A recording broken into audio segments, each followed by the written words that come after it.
Je vais commencer par la première prison.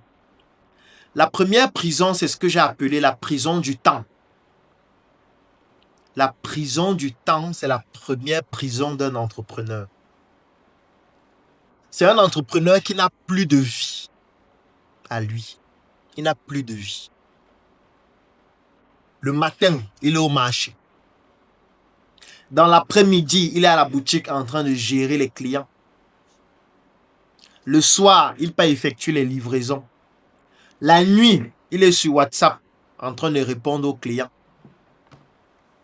Dans ses rêves, il pense aux dettes. Les dettes fournisseurs, dettes investisseurs, les convocations, les plaintes. Il pense à ça dans les rêves la nuit.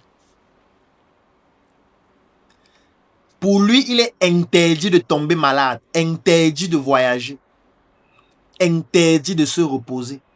S'il tente de tomber malade 1 mois, le business meurt. S'il se repose 2 semaines, le business meurt. On vole tout, on vide les stocks, on vide les boutiques et c'est terminé. Dès qu'il est absent un seul instant, toute l'activité s'arrête. Tout le business s'arrête. Donc son absence entraîne directement l'arrêt du business.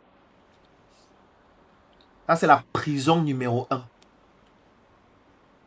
Donc si ton entreprise fonctionne uniquement lorsque tu es physiquement présent, ça veut dire qu'en fait, tu n'as pas encore créé d'entreprise. Tu as simplement créé un emploi pour toi-même, c'est tout. Donc ce que tu as créé là, on appelle ça un emploi. Et dans cet emploi-là, c'est toi l'employé principal. Ce n'est pas une entreprise que tu as créée. Donc ça, c'est la prison numéro 1, la prison du temps. Chacun doit prendre les notes et voir si il se retrouve dans la prison-ci. Là, je viens de donner la première prison sur 8. Il y a 8 prisons de l'entrepreneur. Ça, c'est la prison numéro 1, la prison du temps. L'entrepreneur qui se lève très tôt le matin pour aller gérer une tâche. Dans l'après-midi, il est en train de gérer les clients. Le soir, il est en train de faire les livraisons. La nuit, quand il rentre, même dans la voiture, il est en train de répondre sur WhatsApp. Il gère les appels. Il arrive à la maison, il doit produire des contenus. Il doit monter ses vidéos lui-même. Il doit faire la comptabilité. Il doit faire les états de stock. Il doit se rassurer que tout se passe convenablement. Quand il part se coucher la nuit pour dormir, il pense à ses dettes, il pense à ses fournisseurs, il pense à son argent en banque, il pense aux gens qui lui doivent de l'argent, il pense à la pression, il pense aux convocations, il pense à toutes les plaintes, tous les problèmes. Quand il se lève tôt le matin, en général, il ne dort même pas la nuit parce qu'il va se lever très tôt ou parfois il ne va même pas dormir. Parfois, il sera obligé d'utiliser des substances pour dormir. Ça peut être l'alcool, ça peut être des médicaments, ça peut être la drogue. Parce qu'il n'a pas de sommeil, en fait. Il a une insomnie. La tête chauffe.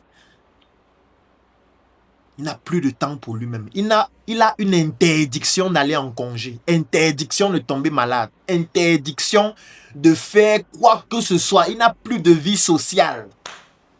Il ne peut pas dire que je m'en vais rencontrer mon ami. Je m'en vais voir tel. S'il tente de s'absenter quelques jours, terminé. Le business est mort. On appelle ça la prison du temps. Donc, si vous vous retrouvez dans cette situation que je viens d'illustrer, ça veut dire que vous êtes déjà en prison. On appelle la prison dans laquelle vous vous trouvez la prison du temps d'un entrepreneur. Ce n'est pas parce qu'il n'y a pas de barrière avec des clés bloquées que vous pensez que vous n'êtes pas en prison. Non, vous êtes déjà dans la prison numéro 1. Et comme j'ai dit, il y a 8 prisons. Prison numéro 2. La prison numéro 2, c'est la prison de la